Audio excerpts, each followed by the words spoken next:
Welcome back to RonMan Gaming. I am RonMan, and in today's episode, I'm going to be reviewing Ganbare Goemon 2 for the Super Famicom. Also, if you're new here and you like my content, please make sure to hit the like and subscribe buttons, as well as that bell notification so you stay up to date with RonMan Gaming.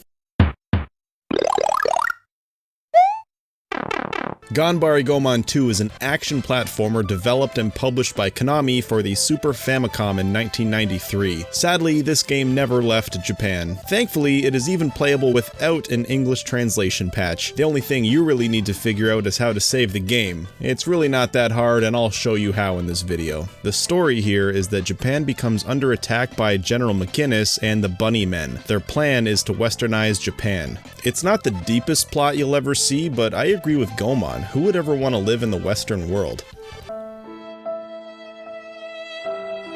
Upon starting a new game, you may choose to play as Goemon, Abisamaru, or Sasuke. Although they all play similarly, they do have their differences. Abisamaru is strong but slow, Sasuke is weaker but fast, and Goemon is balanced. Ganbare Goemon 2 also features two-player simultaneous co-op, but as usual, I played this alone. I found all the stages to be a blast to play. They all have a great deal of variety and never feel repetitive. There are tons of different enemies, obstacles, and level settings. Sometimes you'll be hopping across platforms in a forest, or riding on a giant fish shooting adversaries. I mean, I think it goes without saying, but this game looks fantastic. Each character has a short and long-ranged attack, although the long-ranged attacks do consume money, so keep an eye on your wallet. All the normal stages end with a Tanuki statue. When you hit it, it'll spout a bunch of coins. You can also replay any stage. This can be a good strategy to farm extra money. In addition to the regular levels, there are also castle stages. These tend to be longer and more challenging. In some of these areas, after the boss fight, you'll then have to fight another boss with Impact, Goemon's Megazord. This game is actually Impact's introduction to the Goemon series, and on that note,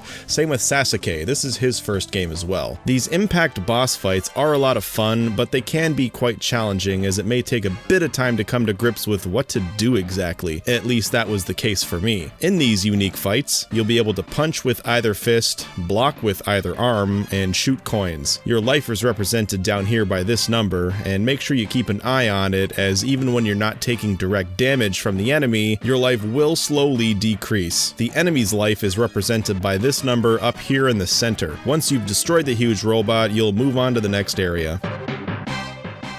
There's a world map screen not unlike Super Mario World where you can explore and choose the levels. I admit that the world map screen is not very exciting to look at, but it does get the job done. In each region, there's a town to visit where you can spend money, buy food and other upgrades, and save your game, among other things. In order to save your game, each town has a wide building with this red curtain. When talking to the man inside, you'll want to see this text box here, then head over to the third option for the journal. Then pick the first option to select yes to save the game. Thankfully, this game has a battery backup. When on the world map screen, sometimes you'll see levels that seem inaccessible. In this example, there's a secret you'll need to find in town that will lead you to this level. I won't spoil it here, but I really enjoyed this thin extra layer of depth. And on top of that, there are some levels which have more than one exit, so keep an eye out. Ganbare Goemon 2 is not the hardest game you'll play, but it does offer a moderate challenge overall. You do have a finite number of lives before you receive a game over, although game overs are not that big of a deal. You'll always be able to return to the most recent checkpoint on the level you were just playing. The biggest punishment for a game over is that you'll lose some of your money, but again, it's not that big of a deal. And of course, what's a Goemon game without a great soundtrack to go along with it? There's something about this series and its Japanese-style music that I love so deeply. It's so fitting and really makes it more than just another game. As always, this is just a to-the-point review. I didn't spoil all of the game, but if you liked what you saw, then I highly recommend